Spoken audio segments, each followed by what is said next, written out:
నమస్కారం, welcome to I dream. ధర్మ మార్గం విత్ విజిత కార్యక్రమానికి స్వాగతం.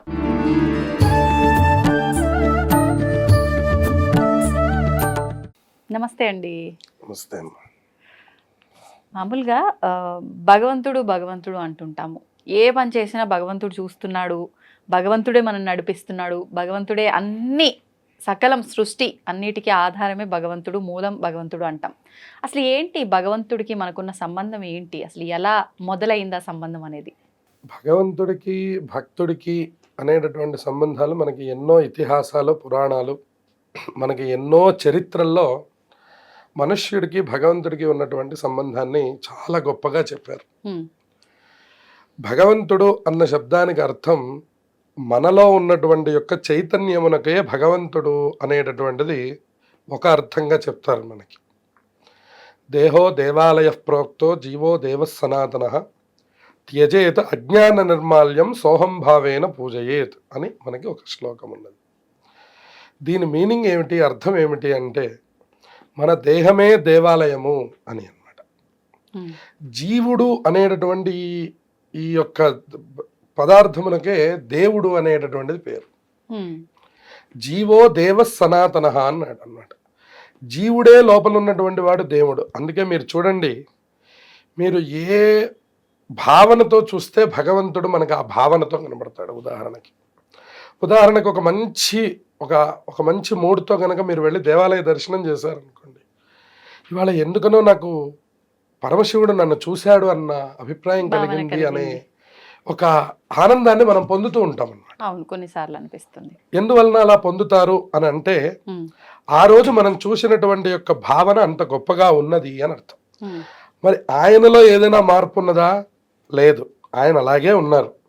మనం మన యొక్క భావనల్ని చక్కగా ఆనందంగా చేసుకొని వాళ్ళ దగ్గరికి వెళ్ళాం కాబట్టి ఆనందకరమైనటువంటి రూపం మనకు అక్కడ కనపడేది. అలాగే ఒక్కొక్కసారి చూడండి, మీరు ఏదో ఒక డిప్రెషన్లో మనం కూడా కొన్నిసార్లు దేవాలయానికి వెళతాం. వెళ్ళినప్పుడు ఏమనిపిస్తుందంటే అందరూ భగవంతుడు అంటున్నారు కానీ ఒక్కొక్కసారి నాకు కూడా నమ్మకం కలగదు. ఎక్కడున్నాడో దేవుడు, ఏం చేస్తున్నాడో దేవుడు, నా యందు ఎందుకు దయ ఉండదు అనేటటువంటి అభిప్రాయం కలుగుతుంది. ఇక్కడ మనం ఉదాహరణకి మనం గమనిస్తే ఎన్నో సందర్భాలు దేవతా సంబంధమైన దగ్గర ఉన్నటువంటి వాళ్ళు కూడా ఎదుర్కొన్నారండి. దానికి మన ప్రత్యక్ష ఉదాహరణ మనం ఏం చెప్పుకోవచ్చు అంటే శ్రీకృష్ణ పరమాత్మ పాండవులతోనే ఉన్నారు భారతం అంతా. మరి పాండవులు కష్టం రాలేదా వాళ్ళకి? వచ్చింది. పరిపూర్ణమైన కష్టమంతా ఎవరు ఎదుర్కొన్నారండి? పాండవులే ఎదుర్కొన్నారు. మరి సుఖమైనటువంటి భోగములన్నీ ఎవరు అనుభవించారండి? కౌరవులు అనుభవించారు. పరమాత్మ ఎక్కడున్నారండి? మధ్యలోనే ఉన్నారండి. అంటే ఇక్కడ మనం గుర్తుపెట్టుకోవాల్సింది పరమాత్మ ఉంటే ఇవన్నీ ఉండవు అని కానీ, పరమాత్మ లేకపోతే ఇవన్నీ ఉంటాయి అని కానీ మనకి కాదు. లిఖితమైనటువంటి యొక్క పూర్వకమైనటువంటి మన జీవితం ఏదైతే నిర్ణయించబడిందో, పాపపుణ్యముల యొక్క విధానాన్ని బట్టి, మన ఎల్ఐసి కట్టడాన్ని బట్టి మనకి మెచ్యూరిటీ ఎలా వస్తుందో, మనం చేసినటువంటి పాపపుణ్యములు అనేటటువంటి యొక్క విభాగాన్ని బట్టి మన జీవితం ఒకటి అనేటటువంటిది నిర్ణయింపబడిపోతుంది. అది నిర్ణయింపబడిపోయినటువంటి తర్వాత అందులో మనకి మార్పులేమీ రావు. మరి నువ్వేం చేస్తావు? ఏది మనకు మారనప్పుడు మనం ఎందుకు మారాలి అనేటటువంటి ప్రశ్న కలిగినప్పుడు కనీసం నువ్వు దాని నుంచి ఒడ్డున పడడానికి తగినటువంటి యొక్క శక్తిని నువ్వు తయారు చేసుకోవాలంటే నువ్వు మారాలి. ఎలా మారాలి? భగవంతుణ్ణి గట్టిగా పట్టుకోవాలి. నీ అంతట నువ్వే పట్టుకోవాలి. పట్టుకుంటేనే ఆ భగవంతుడు ఒక్కొక్కసారి దొరుకుతాడు, ఒక్కొక్కసారి దొరకడు. దీన్నే మన పెద్దలు ఏం చెప్తారు అంటే 2 రకాలుగా చెప్తారండి. దీన్ని మర్కట నీతి అనే మాటతో చెప్తారు, రెండవది మార్జాల నీతి అనేటటువంటి మాటతో చెప్తారు. మర్కట నీతి అంటే కోతి తన పిల్లల్ని మీరు గమనించండి, అది ఎప్పుడూ అది పట్టుకోదండి దాని పిల్లల్ని. అది ఆ చెట్టు మీద నుంచి ఈ చెట్టు మీదకి వెళ్ళిపోతుంటే పిల్లలే కోతిని పట్టుకొని ఉంటాయి గట్టిగా. అంతేగాని తనెప్పుడు కౌగిలించుకొని కూర్చున్నట్టు మనకు కనపడదు. పిల్లలే తల్లి మీదకి ఎక్కి పట్టుకొని తల్లితో ఆడుకుంటూ ఉంటాయి. తల్లి రక్షిస్తుంది మాత్రమే, తల్లి పిల్లల్ని పట్టుకోదు. దాన్ని మర్కట నీతి అంట. రెండవ నీతిని ఏమన్నాం? మార్జాల నీతి అన్నాం. మార్జాల నీతి అంటే పిల్లి తన పిల్లల్ని పట్టుకోవడం. పిల్లలు ఎప్పుడు పిల్లిని పట్టుకోవండి, అవి చాలా నిర్లక్ష్యంగా అవి వాటి పని చేసుకుంటుంటాయి. కానీ పిల్లే జాగ్రత్తగా నోటితో మళ్ళీ కొంచెం కూడా వాటికి ఆ పన్ను యొక్క పదును తగలకుండా పన్నుని జాయింట్ చేసి మధ్యలో పిల్లల్ని పెట్టుకొని పక్కింటికి వెళ్ళిపోతుంది, మీరు చూశారనే అనుమానం వస్తే. ఓకే, మీరు ఎప్పుడైనా గమనించండి, గతంలో పిల్లులు ఉండేవి. ఆ పిల్లికి కనుక తన పిల్లల్ని ఈ ఇంటి యజమాని చూశాడు అనిపిస్తే అది రాత్రికి రాత్రే షిఫ్ట్ చేసేస్తుంది. అందుకనే ఎవరైనా 4 చోట్లకి మారారంటే పిల్లల్ని తిప్పినట్టు తిప్పుతున్నావు అనేవారనమాట. అర్థం ఏమిటంటే యజమాని చూశాడు పిల్లల్ని అంటే దానికి ఒక భయం అనమాట, అమ్మో ఇక్కడ డేంజర్ ఉంది, అందుకని వెంటనే మార్చేస్తాయి. అట్లాగే భగవంతుడు మార్జాల నీతి అంటే తనని తానుగా పట్టుకుంటాడనమాట వాడి పూర్వ పుణ్య విశేషం చేత. అప్పుడే అందుకనే మీరు చూడండి, లోకంలో ఈ తీరు మనకు కనపడుతూ ఉంటుంది. నేను ఇన్ని పూజలు చేస్తాను కదా, నేను ఇంత భగవంతుడికి దగ్గరగా ఉంటాను కదా, నిద్రలేస్తే గుళ్ళో అసలు బండలన్నీ తుడిచేది నేనే కదా, నిద్రలేస్తే భగవంతుడికి పూలు కోసిచ్చేది నేనే కదా, నాకు కష్టం ఏంటి, ఊరికనే వచ్చి 2 చేతులు జోడించి వెళ్ళిపోయేటటువంటి వాళ్ళకి కష్టాలు తీరిపోవడం ఏమిటి అని ఒక ప్రశ్న ఒక ఆవిడ నన్ను అడిగారు. అడిగితే వెంటనే సమాధానం ఏం చెప్పామంటే, దీంట్లో ఉన్నటువంటి నీతుల్లో ఏదో ఒకటి పరమాత్మ అందరి పట్ల ప్రవర్తిస్తారు. ఓహో ఇలా మనం పట్టుకున్నా కూడా ఇంకా పరమాత్మ దగ్గర నుంచి ఫలితం రాలేదంటే దాన్ని మర్కట నీతి అని, ఓహో మన ప్రమేయం ఏం లేదు మనకు అంతా భగవంతుడి యొక్క అనుగ్రహం కలుగుతోంది అంటే అది మార్జాల నీతి అని మనకి మన యొక్క పురాణం మనకు తెలియచేస్తున్నది. అందుకని ఈ 2 రీతుల్లో భగవంతుడు మనల్ని రక్షిస్తాడు. మనం ఎటు పక్కన ఉన్నాం, మనం మర్కట నీతిలో ఉన్నామా మార్జాల నీతిలో ఉన్నామా అనేది మనం అర్థం చేసుకోవాలి. అందుకని ఈ భగవంతుడు మనల్ని పట్టుకోవడము అనేటటువంటిది, మనం భగవంతుడిని పట్టుకోవడం అనేటటువంటిది 2 కూడా వేరు కాదుట. అందుకని 9 భక్తులు అని మనకు చెప్పారు. దాంట్లో ఏమంటారంటే శ్రవణం, కీర్తనం, విష్ణోహో స్మరణం, పాదసేవనం, అర్చనం, వందనం, దాస్యం, సఖ్యం, ఆత్మనివేదనం అని 9 మొత్తం. శ్రవణం అంటే మనందరికీ తెలిసిందే, వినడం మొదలు. కీర్తనం అంటే పాడటం. అలాగే స్మరణం అంటే నిరంతరం భగవంతుడి యొక్క నామస్మరణ చేస్తూ ఉండడం. ఇప్పుడు చూడండి, వీళ్ళు ఇస్కాన్ సంప్రదాయంలో నిరంతర హరే రామ జపం, హరే రామ రామ రామ హరే హరే, హరే కృష్ణ హరే, నిరంతర జపం ఏదైతే ఉందో అది అసలు కలి దోషములను దగ్గరికి కూడా రానివ్వదు. అది అంత గొప్ప మంత్ర జపం. అది కేవలం వాళ్లే చేయాలని ఏం లేదు, అందరూ ఆచరించవచ్చు. వాళ్ళు మనకు ప్రత్యక్షంగా చూపిస్తున్నారు. అట్లా మనకి స్మరణం, పాదసేవనం. ఇప్పుడు ఇందాక మనం ప్రస్తావించుకున్నట్టు కొంతమంది చూడండి, ఎప్పుడు సమయం ఉన్నా కూడా వాళ్ళ పక్కన ఉన్నటువంటి దేవాలయంలోకి వెళ్ళి చక్కటి సేవ చేస్తూ ఉంటారు. అది కూడా ఒక మంచి 9 విధములైన భక్తుల్లో అది కూడా ముఖ్యమైనటువంటి. అలాగే అర్చనం, లోపల అర్చన చేసేయడం కూడా ఒక విధమైన భక్తే. అందరూ అర్చనే చేస్తామండి అంటే మరి సేవ ఎవరు చేయాలి? అందుకని అందరూ సేవ చేస్తామంటే అర్చన ఎవరు చేయాలి? అందువల్ల అర్చనం, పాదసేవనం, అర్చనం రెండు విభాగాలు. వందనం, వందనం అంటే ఉదాహరణకు మనం భక్తుల్ని తీసుకోవచ్చు. భక్తుల పని ఏమిటండి? దేవాలయానికి వెళ్తే దండం పెట్టుకోవడమే. అంతకు మించి మనం ఏం చేయగలం చెప్పండి? ఇప్పుడు అక్కడికి వెళ్ళి పూజ ఎవరు చేయాలి? అర్చక స్వామి చేస్తారు. అక్కడ ఏదైనా క్లీనింగ్ ఉందనుకోండి, తొందరగా అందరు భక్తుల్ని ముట్టుకొనివ్వరు.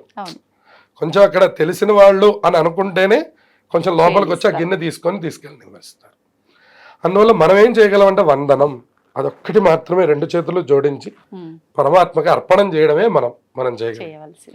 ఇక ఇంత స్థాయి వచ్చేసిన తర్వాత అంటే ఇప్పుడు మనం శ్రవణం అయిపోయింది అంటే భగవంతుడు ఏమిటో మనకు తెలిసిపోయాడు, భగవంతుడి యొక్క గుణగణాలు ఏమిటో మనం కీర్తించాము, భగవంతుడి యొక్క పాద సేవనం మనం చేశాం, భగవంతుడి యొక్క నామ జపం మనం చేశాం, భగవంతుడి యొక్క అర్చన మనకి ఏమిటనేటువంటి తెలిసిపోయింది.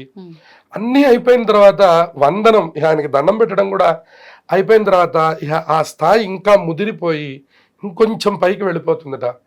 మనకి బృందావనంలో గోపికలు ఆ స్థాయికి వెళ్ళిపోయారు. వెళ్ళిపోయి వాళ్ళు సఖ్యం, భగవంతుడు అనే భావన ఉండదు ఇంక అక్కడ. నేను అన్నం తిన్నాను కాబట్టి కృష్ణుడికి కూడా ఇంత అన్నం పెడదాం, ఇంకా సఖ్యం అనమాట. అదొక స్నేహం దగ్గరికి వచ్చేస్తుంది. అయ్యో నేను స్నానం చేశాను, కృష్ణుడు స్నానం చేయలేదే. మీరు చూడండి కొంతమంది అలా చక్కగా ఇంట్లో చిన్న ఆ, రూపాలను పెట్టుకొని. రూపాలు పెట్టుకొని వేడి నీళ్లు పెట్టి స్నానం చేయిస్తుంటారు. అవును, అవునా? చిన్న పిల్లలకి చిన్న సేవ పిల్లల్లాగా. చేసినట్టుగా చేస్తారు. అలా చక్కగా అదొక చిన్న ఇత్తడి దీంట్లో పెట్టుకొని అవును. వేడి నీళ్లు పెట్టించి ఆ వేడి నీళ్ళని ఉద్ధరణతో నేను ఎట్లా వేడి నీళ్లు స్నానం చేశానో ఆయన కూడా అట్లా వేడి నీళ్లు స్నానం చేయాలి. ఆయన డ్రెస్ ఆయనకి ప్రిపేర్ చేస్తారు, ఆయన బొట్టు, ఆయనకి ధూపం, ఆయనకి నైవేద్యం. అప్పుడు వీళ్ళు వెళ్ళి కాఫీ పలహారం చేస్తారు. దీన్ని సఖ్యభక్తి అంది శాస్త్రం అన్నమాట. అంటే ఇంకా స్నేహం. ఇప్పుడు నేను అన్నం తింటున్నాను అంటే అయ్యో కృష్ణుడికి అన్నం పెట్టారా, అయ్యో నేను అన్నం తింటున్నాను అంటే అయ్యో వెంకటేశ్వర స్వామికి అన్నం పెట్టారా. ఇప్పటికీ బాబా గారి దగ్గర ఆ స్థితి మనం ఫాలో అవుతూ ఉంటారు కొంతమంది. మనం అన్నం తింటున్నాము అంటే వెండి పళ్ళెంలో తీసుకుని వెళ్ళి మూత పెట్టి పెడతారు. అది కదులుతుందా కదలదా తర్వాత విషయం, అది వాళ్ళ భక్తికి విడిచిపెట్టండి. వెండి పళ్ళెంలో 2 రోటీలు, ఇంత కూర, ఇంత ఇవి వేసుకొని వెళ్ళి అక్కడ పెట్టేసి వాటి మీద మూత పెడతారు. నీకు ఎప్పుడు ఆకలి అయితే అప్పుడు తినను. ఉదాహరణకి మనం మన పిల్లవాడికి ఎట్లా ఏర్పాటు చేస్తామో అట్లా ఏర్పాటు చేస్తాం. పడుకోబోయే ముందర వెండి గ్లాసులో పాలు అక్కడ పెట్టి వచ్చి పడుకుంటారు. ఇటువంటివి ఎన్నో లోకంలో జరుగుతున్నాయి. దీన్ని సఖ్యభక్తి అంటున్నారు. ఇక చివరికి ఏమైపోయిందంటే ఆత్మనివేదనం. ఇక నువ్వు వేరు కాదు, నేను వేరు కాదు. ఇక్కడ పరమాత్మ ఉన్నాడండి, ఇక్కడ పరమాత్మ లేడండి అనడానికి అవకాశం లేదు. ఇంకా ఆ స్థితికి వెళ్ళిపోయాం. అద్వైతం. ఇంకా 2 ఉన్నాయని చూడట్లేదు. పరమాత్మ ఎక్కడున్నాడు అంటే ఇక్కడే ఉన్నాడు పరమాత్మ. పరమాత్మ ఎదురుకుండా ఉన్నాడు అంటే ఎదురుకుండా ఉన్నవాడు పరమాత్మ కాదు, నేనే పరమాత్మ. అహమేవ అహం బ్రహ్మాస్మి అనే స్థితిలోకి వెళ్ళిపోతుంది. అందుకని అలా ఒక్కొక్క స్టెప్ ద్వారా ఒక్కొక్క మెట్టు ఎక్కి మనం కూడా పరమాత్మలోకి ఐక్యమైపోవడమే. దీన్ని నిర్గుణమైనటువంటి యొక్క ఉపాసన అంటాం అన్నమాట.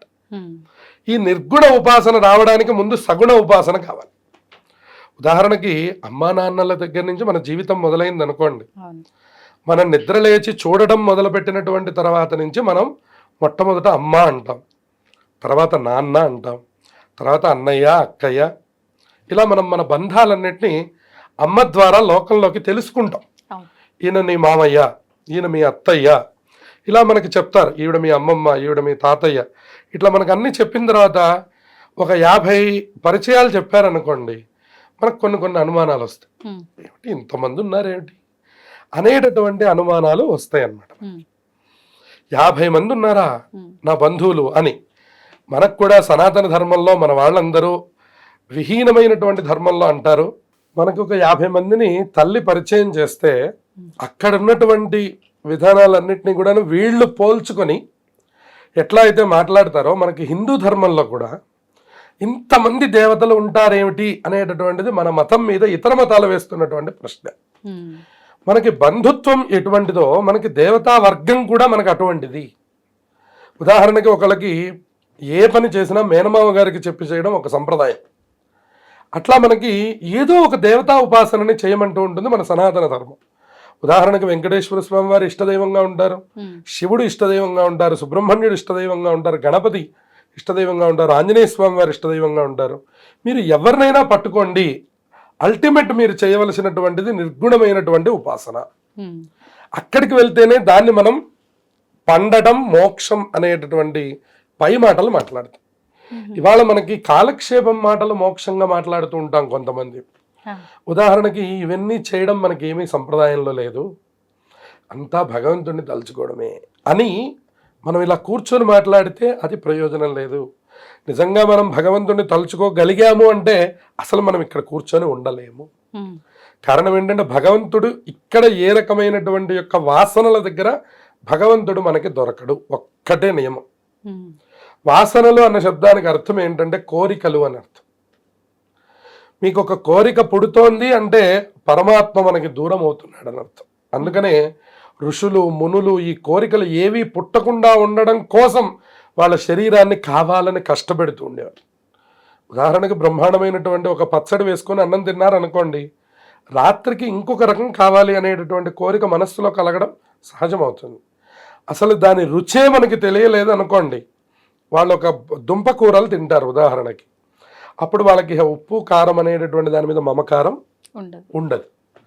అలాగే ఒక జుట్టుని దువ్వడం మొదలు పెట్టారనుకోండి, ఈరోజు మనం కుడి పక్కకి తిప్పాం కాబట్టి రేపటి నుంచి ఎడం పక్కకి పెట్టుకుందాము అనే ఆలోచన కలుగుతుంది. అసలు జుట్టే లేదనుకోండి, ఇంకా ఎటు పక్కకి తిప్పుతారు మనం? ఇట్లా భగవంతుణ్ణి చేరడానికి ఒక్కొక్క వైపు నుంచి కూడా ఒక్కొక్కటి తగ్గించుకుంటూ వస్తే పరమాత్మ అనేవాడు నిజంగా తెలుస్తాడు. రామకృష్ణ పరమహంస చెప్తారు, ఈ భక్తి అనేటటువంటిది ఒక జ్వరం, ఒక టెంపరేచర్ లాంటిది.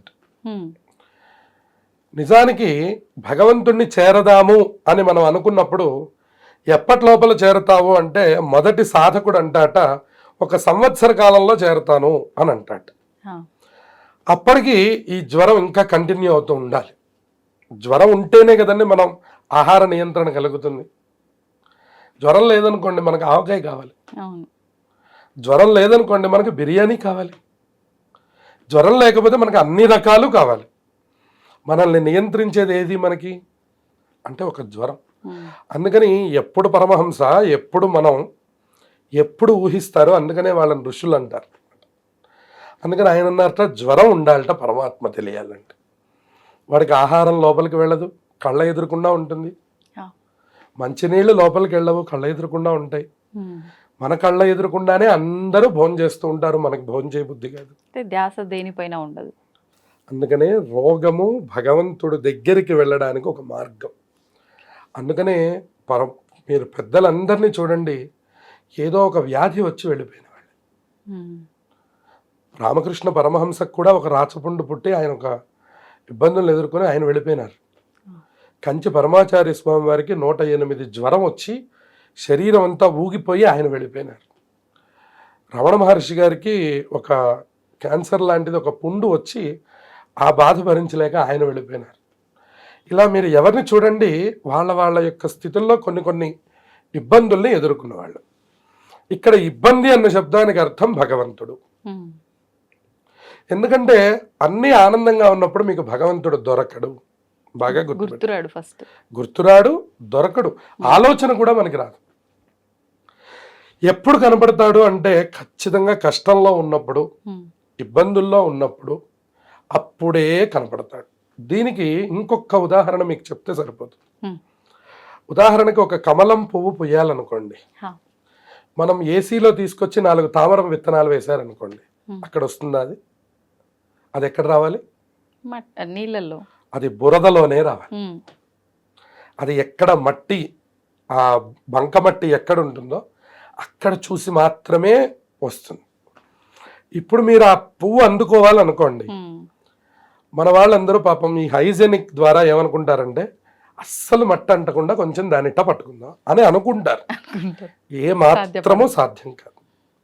కాలికో చేతికో ఏదో ఒకటి అంటకుండా మీరు ఆ కమలాన్ని ముట్టుకోలేరు. పరమాత్మ కూడా ఎక్కడున్నాడు అంటే అక్కడే ఉన్నాడు. పరమాత్మ ఏసీల్లో లేడు. మీరు ఇంత టెక్నాలజీ మనకు పెరిగిపోయింది, ఇవాళ మనం ఇంట్లో కూర్చుంటే కనపడేంత మాధ్యమాలు మనందరికీ వచ్చాయి.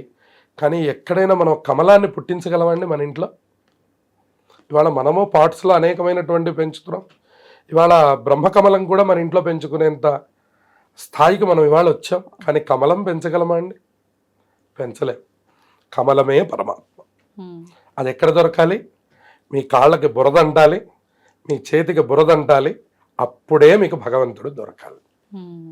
అట్లాగే ఈ శరీరం అనేటటువంటి దాన్ని కొంచెమైనా మనం కష్టపెట్టి, ఎవరి కోసం కష్టపెడుతున్నాం? మన కోసమే మనం కష్టపెడుతున్నాం. ఆ సేవ చేయమంటోంది.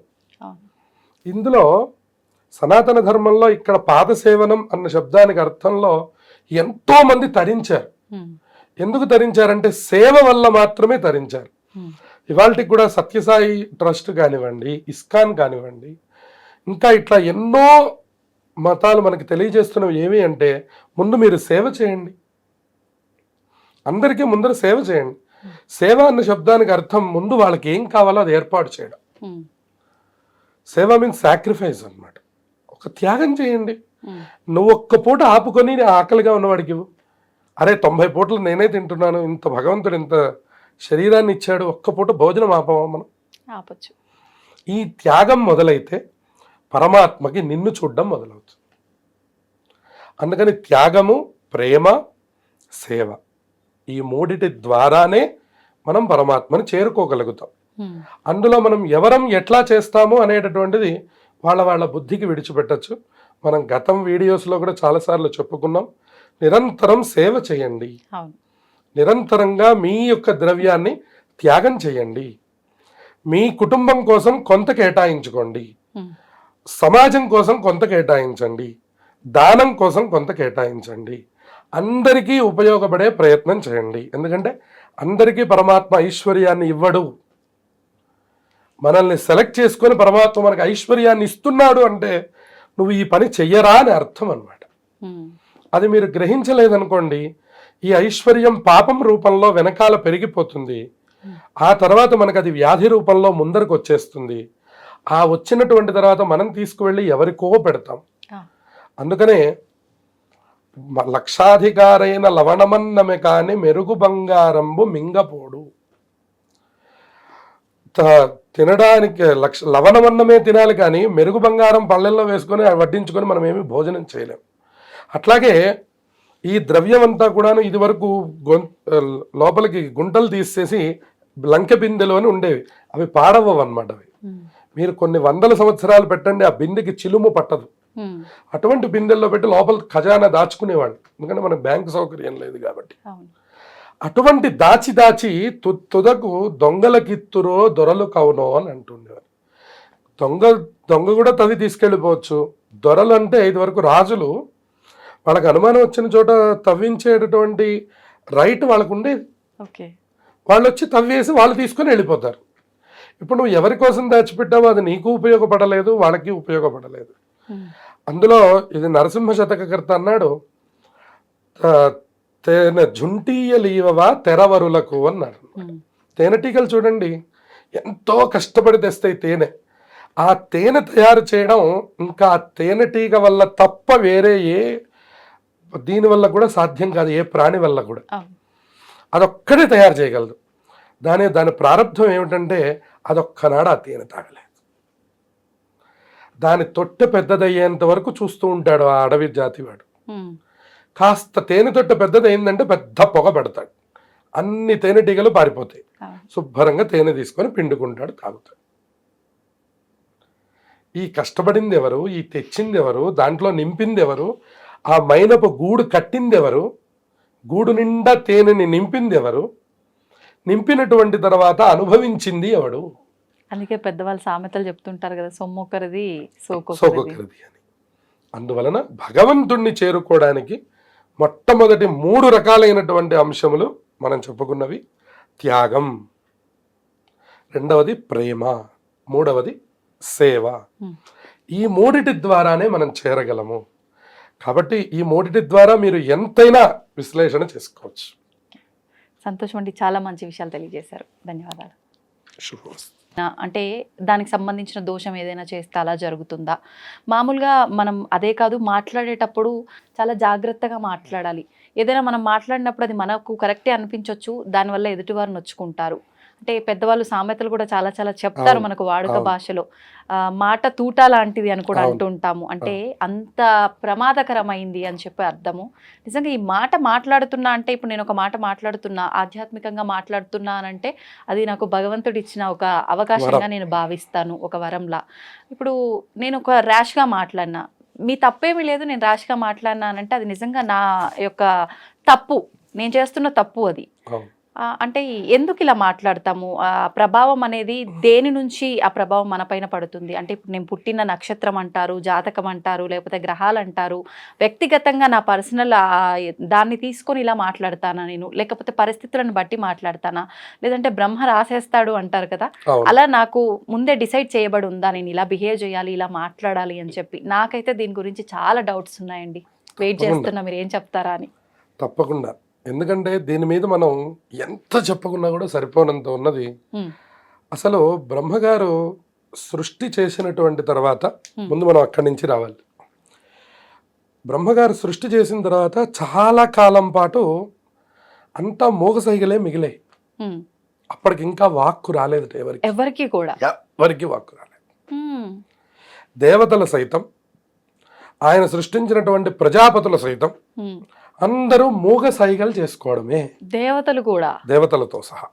ఆ, ఇటువంటి సందర్భంలో బ్రహ్మగారికే ఒక సందర్భంలో అనిపించిందిట, అయ్యో ఈ వాళ్ళు అనుకునేటటువంటి యొక్క భావాన్ని ఎదుటి వారికి అందించలేకపోతున్నారు కదా, వీళ్ళకి ఏదైనా ఒక ప్రత్యేకతని ఏర్పాటు చేయాలి, చేస్తేనే కానీ ఈ జన్మ, ఈ శరీరం, ఈ బొమ్మ పరిపూర్ణం అవ్వదు అని ఆయన ఆలోచించి ఒక పెద్ద ఉపాసన చేశారట. పరమశివుడి గురించి ఉపాసన చేశారట.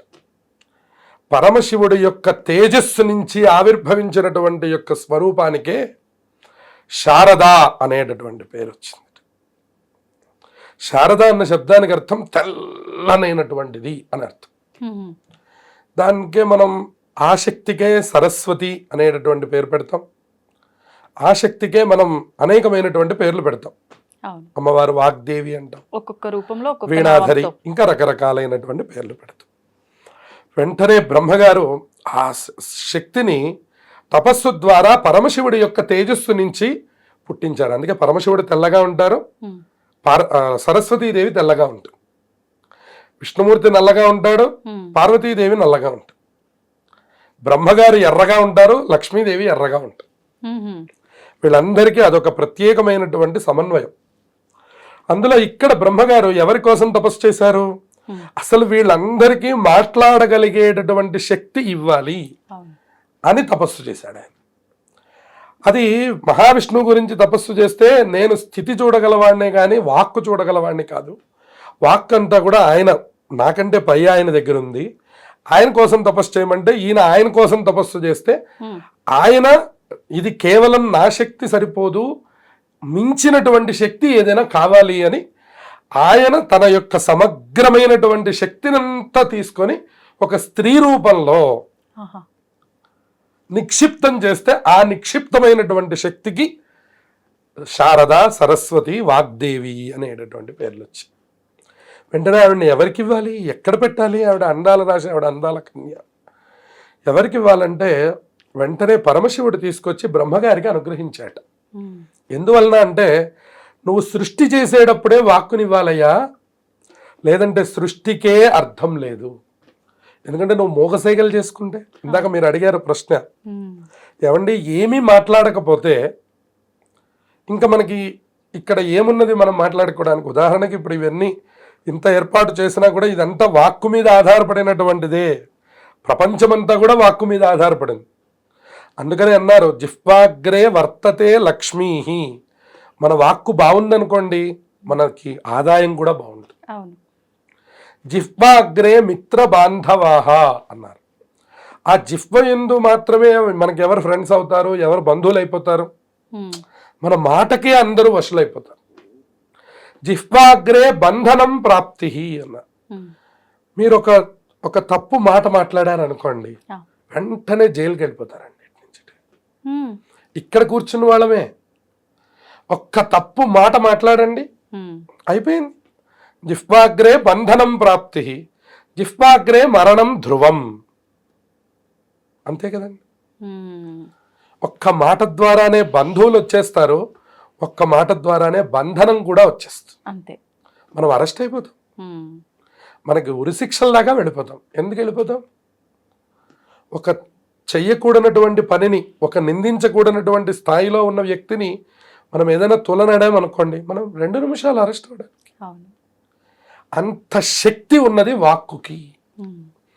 అందువల్ల ఆ వాక్కుని పరమాత్మ సరస్వతి రూపంలో తీసుకొచ్చి బ్రహ్మగారికి అందజేస్తే పరమశివుడు ఆ బ్రహ్మగారు సృష్టి రూపంలో అందరికీ ఇచ్చాట.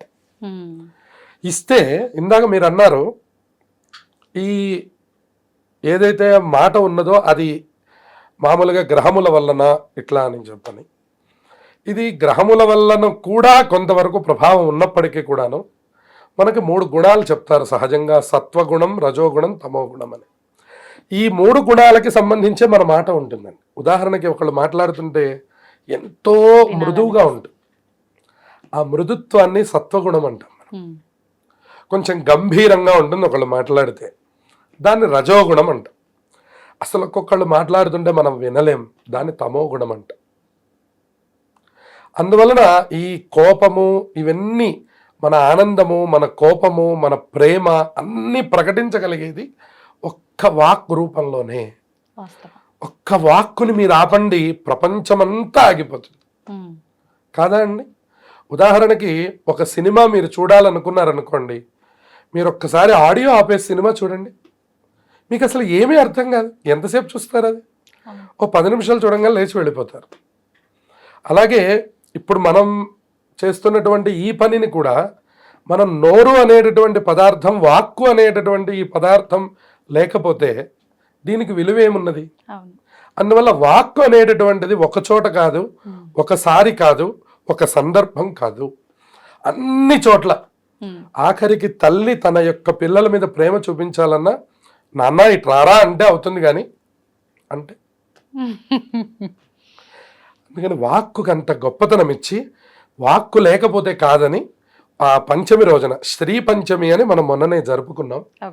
అటువంటి శ్రీ పంచమి రోజున అమ్మవారిని ఆవిర్భవింపచేసి ఆవిడికి వాగ్దేవి అనేటటువంటి పేరు ఇచ్చి, ఈవిడ వాక్కులన్నిటికీ అధిష్టాన దేవత. అదేనండి సరస్వతి అనుగ్రహం అంటే. సరస్వతి అనుగ్రహం ఉంటేనే వాక్కు.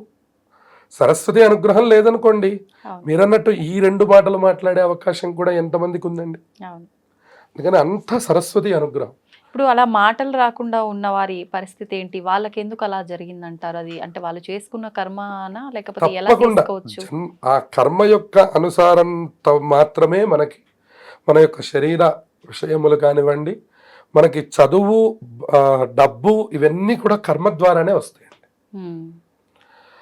ఒక వాచ్మ్యాన్ ఇంట్లో పుట్టినటువంటి యొక్క కొడుకుని కలెక్టర్ అవ్వడం మనం కొన్ని సందర్భాల్లో మనం చూస్తున్నాం.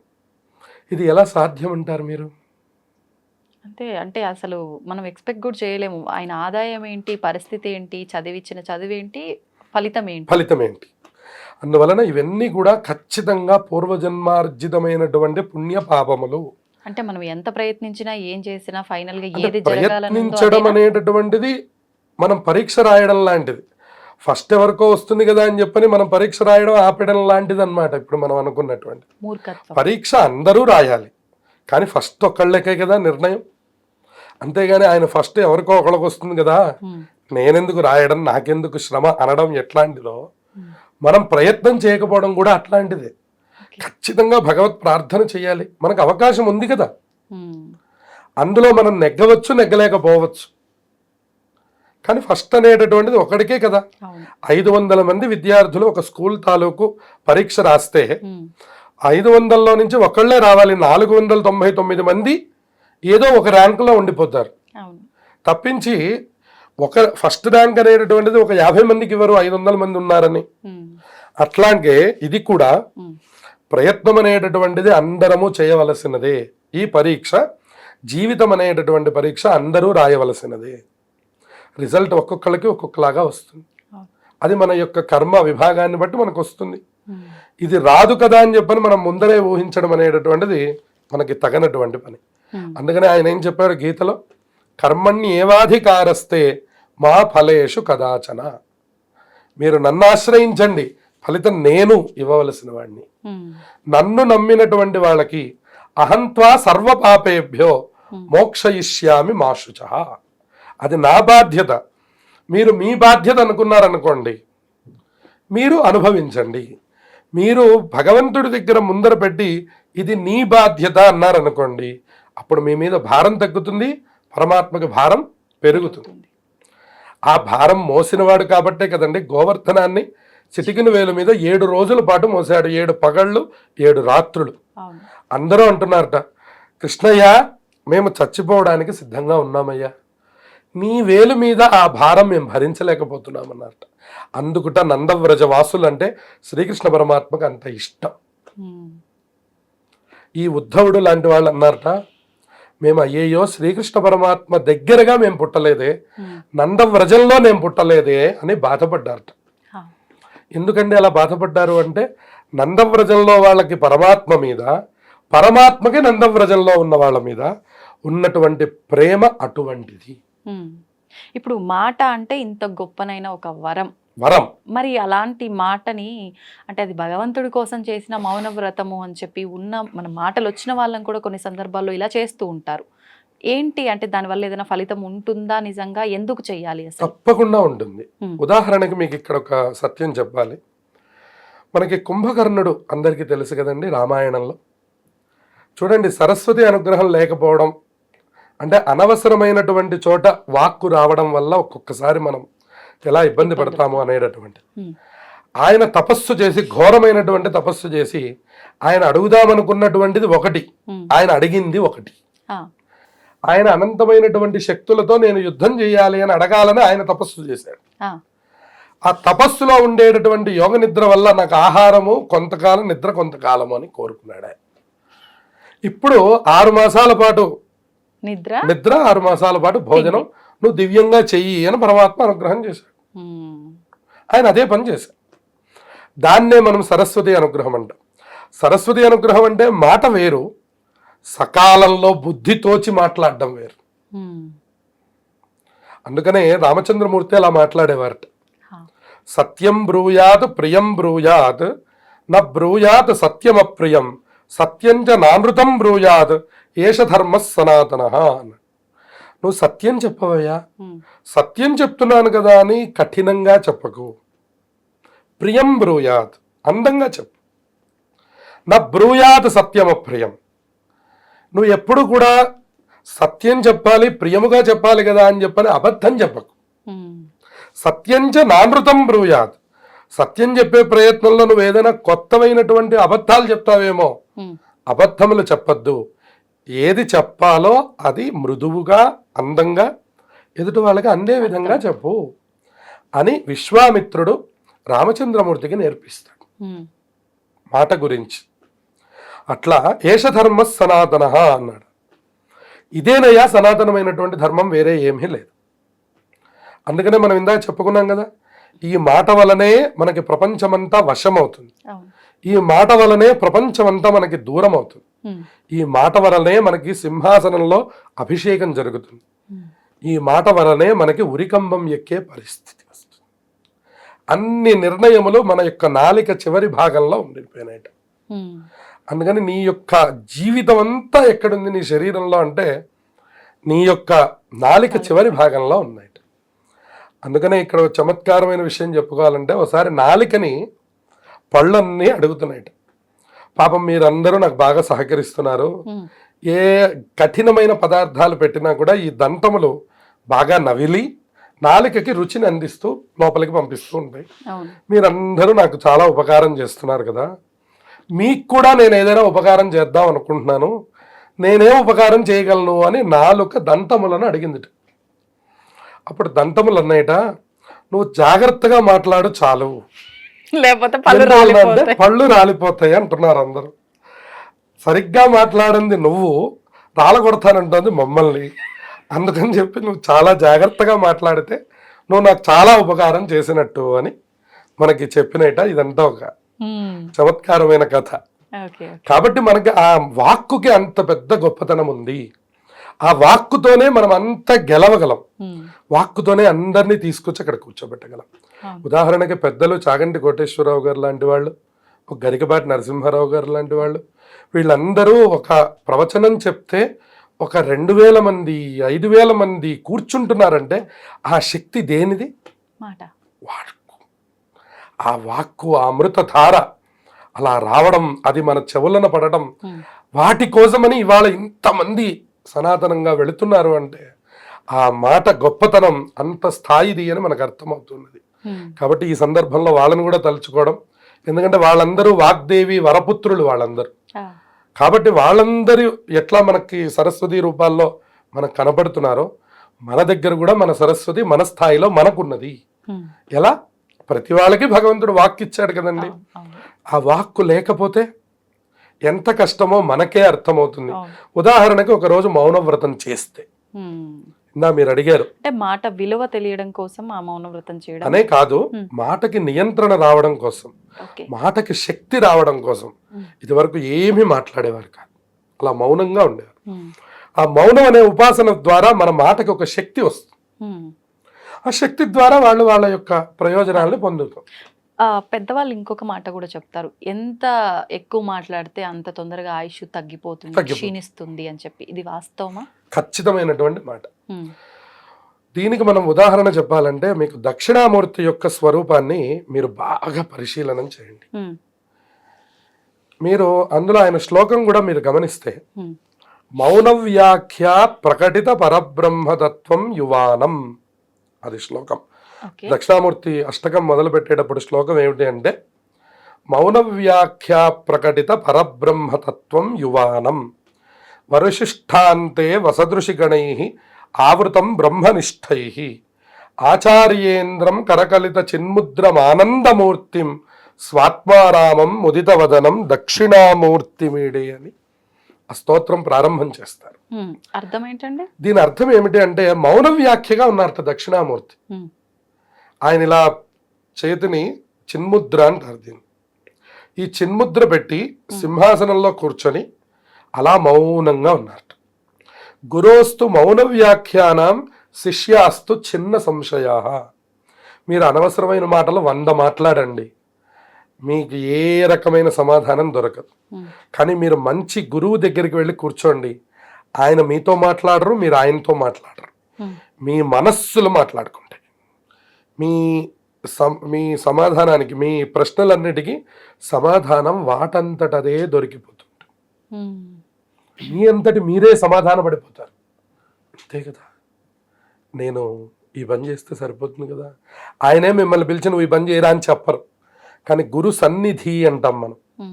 ఆ సన్నిధిలోకి వెళ్ళంగానే మనకి సహజంగానే అలా మన ప్రశ్నలన్నీ మనకి సమాధాన పడిపోయి వారికి నమస్కారం చేసేసి, నేను అంటే ఏ చింతతో నేను వచ్చానో అది నాకు తీరిపోయింది, సో నేను వెళ్ళొస్తాను ఇంకా అని మనం వచ్చేస్తాం. కాసేపు అక్కడికి వెళ్ళి కూర్చుంటే నాకు చాలా ఆనందంగా ఉందంటాం. ఇక్కడ ఆనందం కాదు, మనమేమో చాలా భారంగా ఉందని వెళ్తాం, భారం అంతా తగ్గిపోయింది. దీన్నే మనకి ఋషులందరూ కూడా ఏం చేశారటంటే, 4 శిష్యులు ఉన్నారు ఆయనకి, సనక, సనందన, సనత్ కుమార, సనత్ సుజాత అనే 4.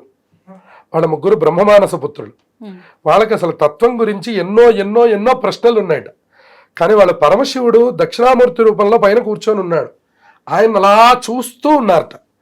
అసలు వీళ్ళేమి ప్రశ్న అడగట్లేదు, ఆయన ఏమి సమాధానం చెప్పట్లేదు. దాన్నే శంకరాచార్యుల వారి శ్లోకంలో రాశారు, చిత్రం వటతరోర్మూలే. అసలు మొదలు పెట్టడమే చిత్రం అన్నారు. ఇది చాలా చిత్రంగా ఉందయ్యా. ఎందుకని? వటతరోర్మూలే. వటతరం అంటే ఇది మన మర్రి చెట్టు, వటవృక్షం అంటాం. వటతరోర్మూలే వృద్ధా శిష్య, వృద్ధుడైనటువంటి వాళ్ళు శిష్యులుగా ఉన్నారు. గురుర్ యువ, గురువు గారు యువకుడు. అంటే వయసుతో సంబంధం లేదు, జ్ఞానం అంతే కదా. ఇవాళ మీరు పురోహితులను చూస్తే, మేము వెళ్ళే ఇళ్ళు పెద్దవి, మేము చిన్నవాళ్ళం అనమాట. అంతే కదా. వృద్ధా శిష్య గురుర్ యువ, గురువు గారు యువకుడు, శిష్యులందరూ వృద్ధులు. గురోస్తు మౌనం వ్యాఖ్యానం, గురువు గారు ఏం చేస్తున్నారు? మౌనంగా కూర్చొని ఉన్నారు. శిష్యాస్తు చిన్న సంశయ, శిష్యులందరికీ వాళ్ళ సంశయాలన్నీ చిన్నమైపోతున్నాయి. ఇది ఎట్లా సాధ్యమండి అంటే, ఆ గురుత్వంలో ఉన్నటువంటి గొప్పతనం అది. అందువల్ల మనకు అనేకమైనటువంటి సంశయాలు ఉంటాయి, కానీ ఆ మౌనం ఎన్నిటికో సమాధానం అన్నమాట. మౌనం అనేటటువంటిది ఒక ఉపాసన. మౌనం వల్ల మనం నిజమైనటువంటి మనం యోగాని, సహజ యోగాని, వాళ్ళ మనం చాలా రకాల యోగాలు, మెడిటేషన్లు చేస్తున్నాం. ఈక్వల్ టు మెడిటేషన్ మౌనవ్రతం, అంతే కదండి. మెడిటేషన్కి వెళ్ళి మనం పబ్లో లాగా సౌండ్లు పెట్టి డాన్సులు చేస్తామండి, ఒక పీస్ కోసం వెళ్తాం, ఒక ఆనందం కోసం పెడతాం. అసలు అక్కడ పిన్ డ్రాప్ సైలెన్స్, అసలు అక్కడ ఎవ్వరూ మాట్లాడకూడదు. అటువంటి ప్రదేశంలోకి వెళ్ళడాన్నే మనం యోగా అంటున్నాం. దీన్ని యోగం అంది శాస్త్రం. ఏమిటి యోగం? మీరు మౌనంగా ఉండండి. ఉదయం సంధ్యాకాలం 8 గంటల వరకు, 6-7 గంటల వరకు, కనీసం సంధ్యాకాలం అంటాం దాన్ని, 6 గంటల నుంచి 7 గంటల వరకు మౌనంగా ఉండండి. అప్పుడు పిల్లల్ని తిట్టడం, అప్పుడు మనం ఏదో ఒకళ్ళనొకళ్ళు తిట్టుకోవడం లాంటి పనులు అప్పుడు చేయకండి. ఎందుకంటే అది సంధ్యాకాలం, అది ఉగ్రమైనటువంటి కాలం. అక్కడ తథాస్తు దేవతలు ఉంటారు, వాళ్ళు అనుగ్రహం చేస్తారు. వాడు అంటే ఇది నేనే అడగాలనుకున్నా యాక్చువల్గా. చాలా మంది కొన్ని కొన్ని మాటలు అంటే ఏదైనా ఎదుటి వారిని అన్నప్పుడు అది నిజంగా జరుగుతోంది అని చెప్పి గట్టిగా నమ్ముతుంటారు. అరే వీడు ఎదురొచ్చినా సరే, వీడు నోటితో ఏదైనా అన్నా సరే నాకు అది అట్నే జరిగిపోతుంది అని చెప్పి సెంటిమెంట్ గా ఫీల్ అవుతారు. అంటే అక్కడ తన మాటకున్న పవర్ అనుకోవాలా, లేదంటే అన్న సమయాన్ని బట్టి ఆ సమయానికి ఉన్న పవర్ అనుకోవాలా? ఇక్కడ రెండు కూడా కుదురుతాయి.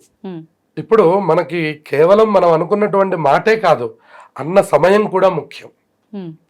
అందుకనే మీరు గమనించండి, మళ్ళీ మనం రామాయణం తీసుకుంటే కైకా అమ్మవారికి దశరథ మహారాజు గారు వరం ఇచ్చాడు. ఆయన చేస్తాను అని చెప్పని అన్నారు. ఆవిడ ఎప్పుడు అడిగిందంటే సందర్భం చూసి అడిగారు, కానీ ఆవిడ దానికంటే ముందర అడగలేదు. ఆవిడ రాముల వారిని సింహాసనంలో చెయ్యొద్దని ఆవిడ ఎప్పుడు అడిగారు?